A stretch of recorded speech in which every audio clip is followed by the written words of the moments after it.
যে স্বামী শুধু নিজের অনুভূতি আর ভালো লাগাকেই মূল্যায়ন করে, স্ত্রীর অনুভূতি আর ভালো লাগার কোনো মূল্যায়ন তার কাছে নাই, যে স্বামীর পাশে তার স্ত্রী কান্না করলেও ওই স্বামীর যায় আসে না, আমার তো মনে হয় এরকম স্বামীর স্ত্রী যদি তার পাশে লাশ হয়ে পড়ে থাকে তবু ওই স্বামীর হৃদয়ে নাড়া দিবে না। যে স্বামীর স্ত্রীর কান্নার আওয়াজ তার হৃদয়কে নাড়া দেয় না, এটা বাস্তব একটা বিষয়। অনেক স্বামী এমন রয়েছে, স্ত্রীর চোখের পানি পড়ে তার দেওয়া কষ্টের কারণে, তার দেওয়া আঘাতের কারণে রাতে স্ত্রী ঘুমাতে পারে না, তার এইটুক হৃদয়ও নাড়া দেয় না যে একটা মেয়েকে আমানত হিসেবে আল্লাহ আমার কাছে দিয়েছে, এই মেয়েটার উপর আমি জুলুম করতেছি কিনা, এইটুক ভয় তার হৃদয়ে আসে না।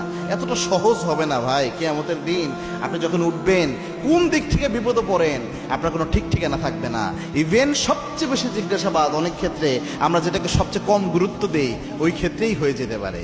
কেননা আল্লাহর হাবিব সাল্লাল্লাহু আলাইহি ওয়াসাল্লাম জানিয়েছেন, কুল্লুকুম রাইন ওয়া কুল্লুকুম মাসউলুন আন রায়াতিহি, দায়িত্বশীল প্রত্যেকটা ব্যক্তিকে কিয়ামতের এই কঠিন ময়দানে আল্লাহ রাব্বুল আলামিন জিজ্ঞাসাবাদ করবেন। একজন স্বামীকে আল্লাহ স্ত্রীর দায়িত্বের ব্যাপারে জিজ্ঞাসাবাদ করবেন।